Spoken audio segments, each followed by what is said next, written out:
Last minutes notes அப்படிங்கிற தலைப்பில் முக்கியமான கண்டென்ட் எடுத்து நம்மளுடைய சேனலில் அப்லோட் பண்ணிகிட்டு இருக்கோம்.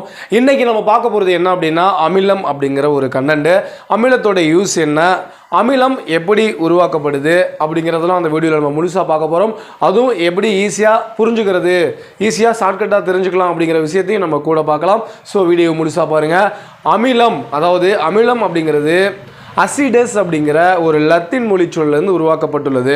அடிக்கடி எக்ஸாமில் கேட்டிருக்காங்க, அசிடஸ் அப்படிங்கிறது எந்த மொழி சொல் அப்படிங்கிற மாதிரினா லத்தீன் மொழி சொல் அப்படின்னு நம்மளுக்கு சொல்ல தெரியணும்.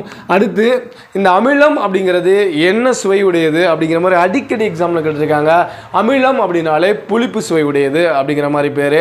அதே போல் அந்த அசிடஸ் அப்படின்ற சொல்லுக்குடைய பொருள் என்னன்னாலும் புளிப்பு சுவை உடையது அப்படிங்கிற மாதிரி தெரிஞ்சு வச்சுக்கணும்.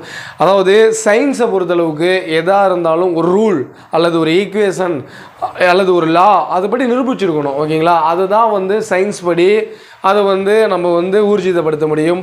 அதுபோல் இந்த அமிலம் அப்படிங்கிறத நிரூபிக்கிறதுக்கு 2 ஈக்குவேஷன் பயன்படுத்தியிருக்காங்க. ஒன்று அர்கினியஸ் ஈக்குவேஷன், இன்னொன்று லவ்ரி ப்ரான்ஸ்டட் ஈக்குவேஷன் அப்படிங்கிற மாதிரி அடிக்கடி எக்ஸாமில் கேட்பாங்க.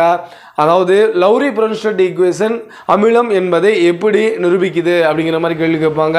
அதே போல் அர்கினியஸ் ஈக்குவேஷன் அமிலங்கிறத எப்படி நிரூபிக்கிறது அப்படிங்கிற மாதிரி கேள்வி கேட்பாங்க. இப்போ நம்ம ஒவ்வொன்றா நம்ம பார்க்க போகிறோம். அர்கினியஸ் ஈக்குவேஷன் எப்படி அமிலம் நிரூபிக்குது அப்படின்னா, ஹைட்ரஜன் அயனிகளை கொடுத்துச்சு அப்படின்னா அது அமிலம், அது அர்கினியஸ் ஈக்குவேஷன். ஓகேங்களா? ஈஸியாக புரிஞ்சுக்கலாம். அர்கினியஸ் ஈக்குவேஷன் என்ன சொல்லுது, ஹைட்ரஜன் அயனிகளை கொடுத்தா அது அமிலம். அதே போல் லவ்ரி ப்ரான்ஸ்டட் ஈக்குவேஷன் என்ன சொல்லுது அப்படின்னா, புரோட்டான்களை கொடுத்தால் அது அமிலம் அப்படிங்கிற மாதிரி சொல்லுது. லவ்ரி ப்ரான்ஸ்டட் அப்படிங்கிறது புரோட்டான்களை கொடுத்தா அது அமிலம் அப்படிங்கிற மாதிரி சொல்லுது. அதே போல் அமிலத்துடைய பிஹெச் வேல்யூ என்னன்னு பார்த்தீங்க அப்படின்னா 7க்கு கீழே இருக்கும். அது பிஹெச் வேல்யூடைய ஸ்கேலே எப்படி இருக்கும் அப்படின்னா, நம்மளுடைய அரடி ஸ்கேல் இருக்குல்ல, 1லேருந்து 15 சென்டிமீட்டர் வரையும் இருக்கும் நம்மளுடைய அரடி ஸ்கேலில்.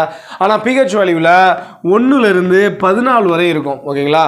அதாவது 1லேருந்து 7 வரை இருந்தால் அதுக்கு பேர் அமிலம், 7லேருந்து 14 வரை இருந்துச்சுன்னா அதுக்கு பேர் காரம். ஓகேங்களா? ஸோ இப்போ இந்த வீடியோவில் நம்ம பார்த்தது என்ன அப்படின்னா, அமிலம்னா என்ன அது ஜென்ரலாக நம்ம பார்த்தாச்சு. ஸோ இதுவரை இந்த சேனலை சப்ஸ்கிரைப் பண்ணலாம், சப்ஸ்கிரைப் பண்ணிக்கோங்க. மீண்டும் ஒரு வீடியோவில் சந்திக்கிறேன். நன்றி.